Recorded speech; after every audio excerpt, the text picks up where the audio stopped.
Hello everybody, thank you for tuning in. PLO Professor here. In this video you're going to see a meetup game that Wayne and I did. I actually can get a couple videos out of this. And for a little bit of background information, when I go through my editing on videos, if I have a 10 or a 12 hour session like I did here, I generally break it up into a couple different videos because I do record pretty much every single hand during my sessions. And so I try going over some hands that are interesting, that are useful for you guys to be taught. Now, I did get some feedback from several viewers who said that they prefer me to go back to just PLO4. They said, you and Wayne keep doing bomb pots and Big O, and you're doing all sorts of varieties that aren't necessarily what you guys initially started your channel with, which was just PLO4. I can certainly respect and appreciate that, and I will be bringing in more just PLO4 content back. In this video though, all of the Big O hands are the ones that stood out. So when I go do a session from here on out, I'm gonna purposefully look for just PLO4 content to put out for some of those viewers, because some of those viewers were saying that they don't play Big O and things like that, or double board bomb pots, particularly in Europe. And I've gotten quite a few viewers from like even Frankfurt, Germany, made a comment recently. So I am going to get back to that, but bear with me. This video is all Big O. We only have 4 hands to go over, but each of those hands are interesting. One of them is the worst position you could be in, and I don't mean under the gun. I mean getting completely free rolled, and yours truly is the one getting completely free rolled, and I knew that prior to making the call. So one thing that you guys might comment on or suggest, is Professor, when is a good time to make the call when you know you're getting free roll, when you know somebody has the nut lock low in and you have a high, but the board might be like ace 3 9 X, and you have pocket aces, or like ace 3 7 9, and you have pocket aces, for a fact, and you have no low, that you're not going to get half the pot. Are there times when you should fold that? And are there times when you should call it? And that's an excellent question, and that's something I'm going to review. Generally speaking, if you are getting free rolled, depending on the raise and how much equity and how much money's in the pot, depends on whether or not you should call or fold. Generally, you never want to be free rolled. You always want to be the person who is free rolling your opponent. With all that being said, stay tuned, see what happens. I'm going to be doing some online review and play. Last week, I played all week online, lost $3,300, just some bad runouts. And then I went and played live in Green Bay and won $3,300. So my past week was just that, a week.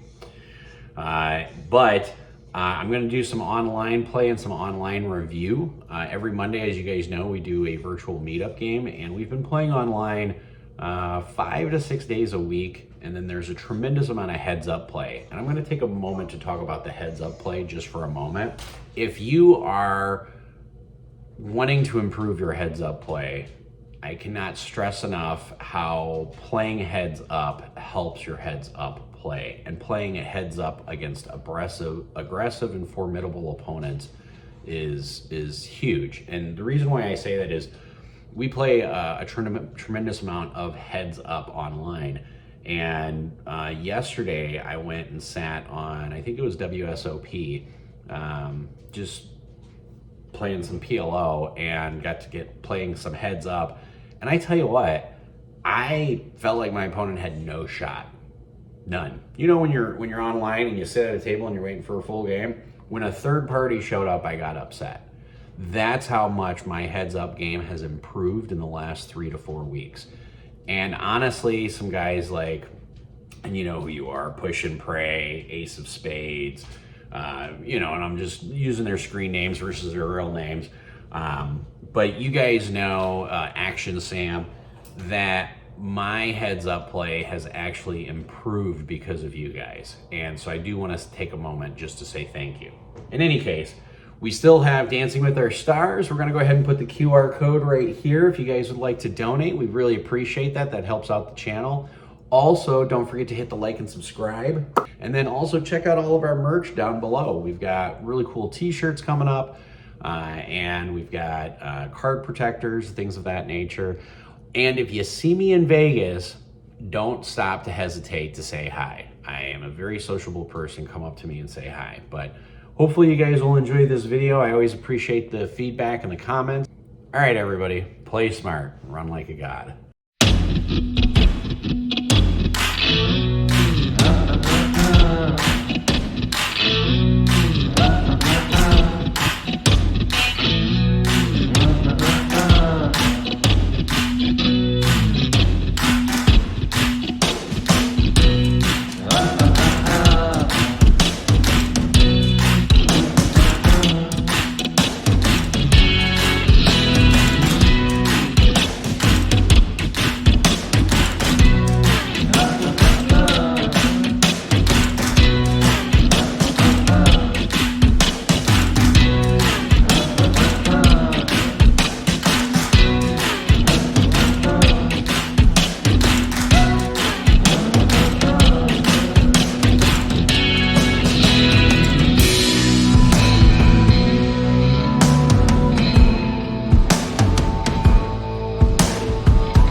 So the first hand we look down at it is Ace Queen 9 6 8. We have suited Ace 6 of diamonds, Queen 9 of clubs, and the 8 of hearts. And we are in the straddle for $10. And there's a total of 5 limpers and a wink. It gets to me, I like to check. A couple things here. One, you're not going to see me check very often, especially on a straddled pot with the suited ace. But as you can see, 9 6 8 are not exactly premium hands to be holding in your big O hands. Now, when I do decide to check, the board comes pretty decent for us. It comes Ace Queen 7 with the Ace High clubs and the Queen of diamonds. So Ace 7 of clubs, we have the second nut flush draw, and we have top 2 pair. This essentially is pretty much a monster when no one raises, because I can't put anybody on pocket aces. I can probably put somebody maybe on pocket sevens if they decide to continue, depending on how the aggression plays out. So what I decide to do is I decide to bet $40. I'm betting $40 into 5 players because I want to thin the herd a little bit. Plus, I do want to make sure I get value for top 2 pair with the second nut flush draw. Now, when I bet $40 into 5 players, I'm expecting about 2, maybe 3 of them to fold. That's pretty standard in Big O. Now, that does not happen at all. It literally goes call, call, call, call, and call. So we actually have 6-way action going on to the turn. So this is very uncomfortable feeling because now I have to factor in all the draws are out there. 10 Jack King is out there. 2 3 4 is out there. Maybe pocket sevens is flatting. Somebody could be slow playing pocket aces, but I doubt it. But we're going to find out. So the turn brings up the 3 of hearts. Not too bad of a turn card if you ask me. Well, when the 3 of hearts comes out, I figured that doesn't change anything on the top. So I go ahead and bet $300. Now, when I bet $300, Rob behind me, and him and I have been battling back and forth, not just today, but in a previous meetup game. Andy's from St. Louis, so I'm planning on playing him in St. Louis after the meetup game. Rob elects to go all in for $1,200. So I make it $300. He raises to $1,200. Now, just like in a double board bomb pot situation, in a Big O situation, you have to ask yourself, what did the turn change so much that this guy is super excited about it? Was he slowly playing pocket aces? Probably not. So he's probably got like deuce 4. Oh my God. So the next person goes all in for $300. The next person goes all in for $225. Now it's back to me. It's essentially $900 to call in order to win effectively about $1,100. Now, this is actually one of the most beautiful examples of a teaching lesson on calculating pot equity and what you should do in this situation, because we're not calling 900 to effectively win 1,100, okay?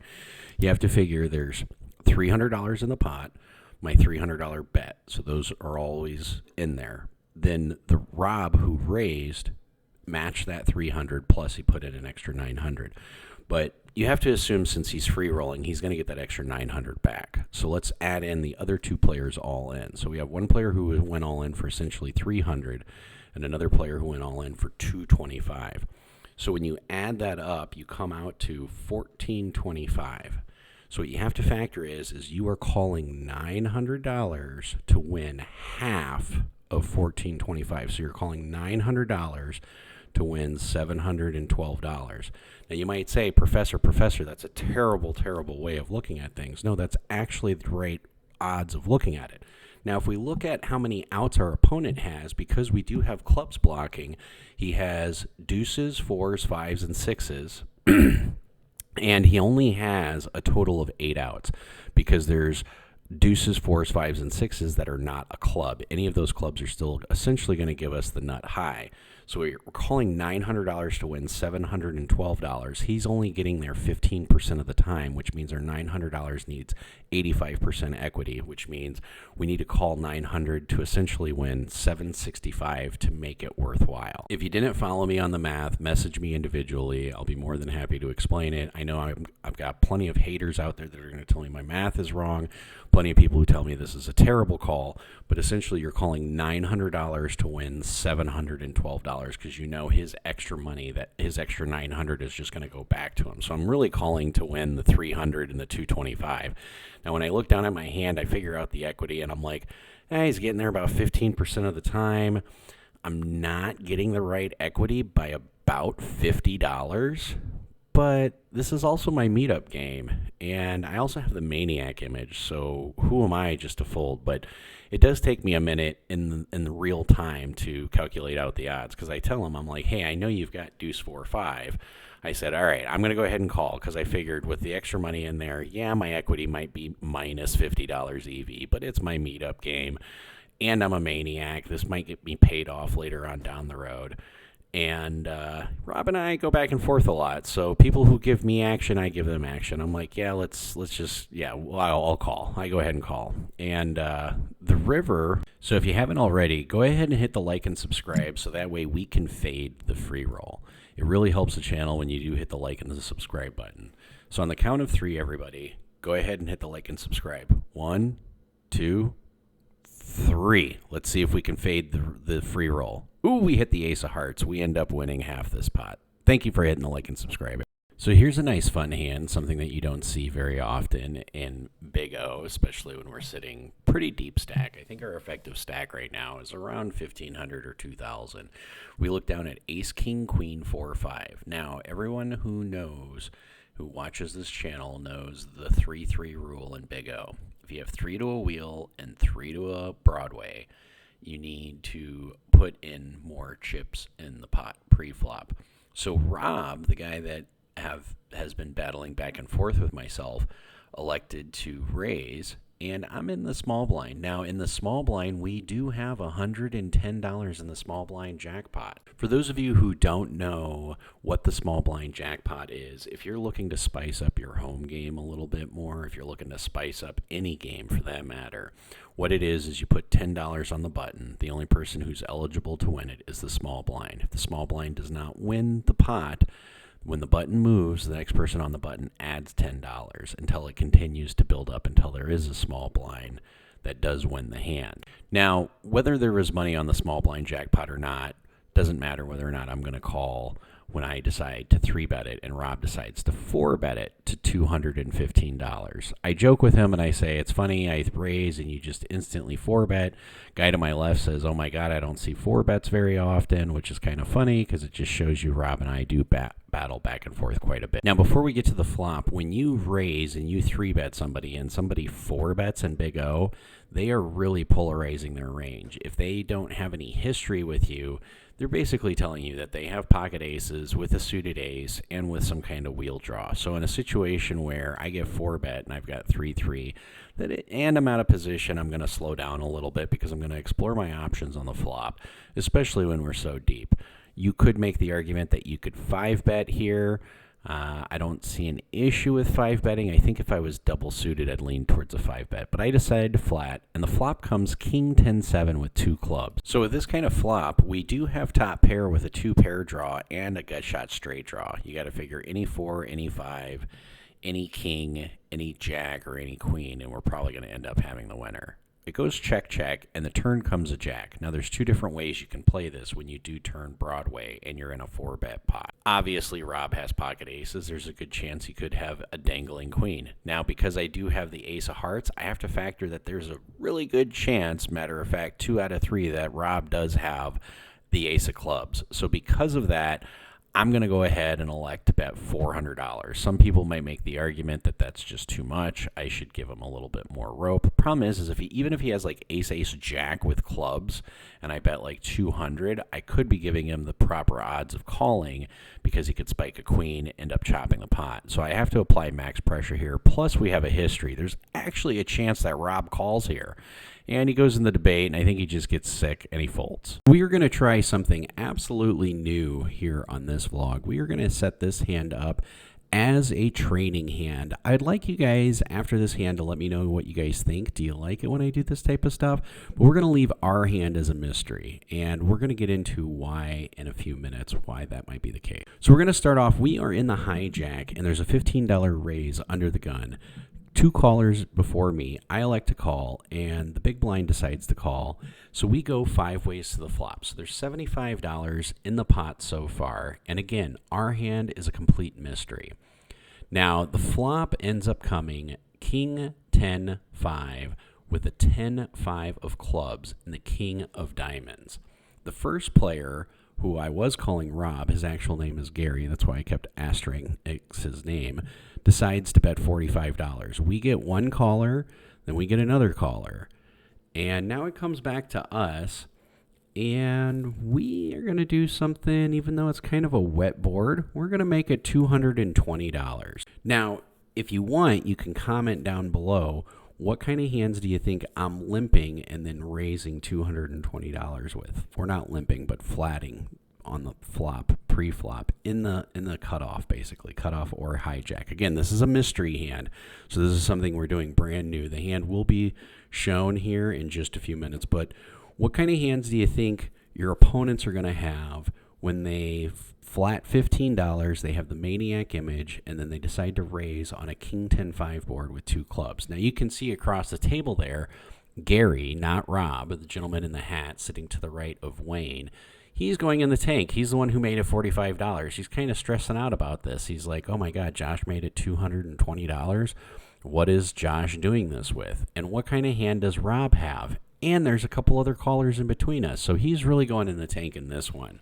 So what kind of hands do you think Rob is going to have here? And what kind of hands do you think I'm going to have here, especially since I'm in position? Now, you guys do know that I like to control the action. I like to be the table captain, particularly when I'm playing Big O, probably because I know how to navigate things really well. Plus, I have the maniac image, so a lot of times I can get a check that goes all the way around. But Gary ends up calling.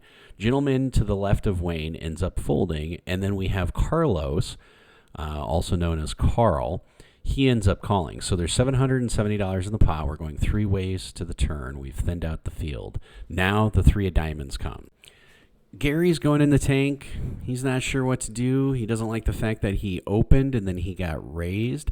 There's 2 to a low out there. Matter of fact, 2 to a wheel. There's 2 to Broadway out there. And we have 2 diamonds and we have 2 clubs. I don't think you can get more wet if you were jumping inside an Olympic-sized swimming pool, honestly. I mean, this board has everything. There's not a river card that is not going to change what could be the effective nuts here. I mean, and what could be a low. So literally any ace, any deuce, any 4, any 6, any 7, any 8 brings in a low. A 9 changes what the nuts could be on the high end. A jack, a queen, all of it. A diamond and a club. So when you're in a situation like this, depending on what you have, you could either do a high variance, high reward play or a low variance, low reward play. Both Gary and Carl end up checking to me. When they both check to me, I end up betting $770. I mean, I am in position. I am the maniac. This is my meetup game. Not only that, but you can really squeeze out your opponent's equity if you have good hands with equity. So if you have ace, queen, jack here, if you have ace, queen, jack, deuce here, if you have ace, queen with diamonds, if you have ace, jack with clubs, you guys basically get the point. Like, there's such a dynamic hand here, and that's part of the reason why I'm using this as a training exercise. And I know that there's so many different rivers that can change the board. What kind of hand do you think I have here? Go ahead and take a minute, pause this video. It'll be about another minute before I show the hand. And tell me what you think I have. What kind of hands do you think I would make that with? And also, what kind of hands do you think you would make that with? Or if you're sitting in Gary's position, Gary ends up having pocket tens here. He has a set of tens, so he is really in the tank. He essentially has the second nuts here. And he's deciding on whether or not he wants to go with a high variance, high reward play or a low variance, low reward play. He's already put $220 in the pot, plus another $15, so he does have $235 invested in this pot, and he's debating, is he good? And if he's not good, like, for example, if I have ace, queen, jack with, say, diamonds and clubs, and say I have a dangling 4 or dangling 6 to go with it, literally he needs the board to pair if he does not have diamonds or clubs or a low. So you could make the argument that, hey, Rob, this is a pretty easy fold, or not Rob, Gary. Hey, Gary, this is a pretty easy fold. I don't know. I do have a maniac image. Let me know what you guys would do down below in the comments. So you could see that Gary is really, really struggling here.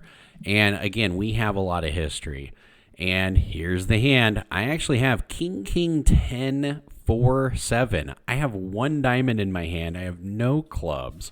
So I have top set here. I do have a gut shot straight draw. I do have a low draw.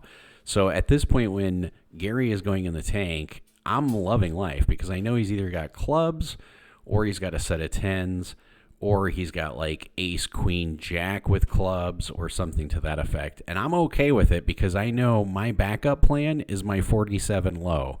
I'm sitting here going, well, if he does have a club draw with a wrap, and a low gets there, and it's a low club, at least I end up getting half the pot with a 47 low unless he's got ace 4. Obviously, if he had ace, queen, jack 4 with clubs or diamonds, he would have beat me in the pot. But he goes in the tank. He mucks it. Carlos, to my right, ends up calling. He turned over his hand. He has both diamonds and clubs, but he has a 3 and a 5 in his hand, so he has no low draw. And the river, deuce of clubs. So I turn over my hand. I say I have a 47 low. Ship me half of it, baby. Oh, and I do have a set of kings that are no good for the high. Play smart, everybody. Run like a god.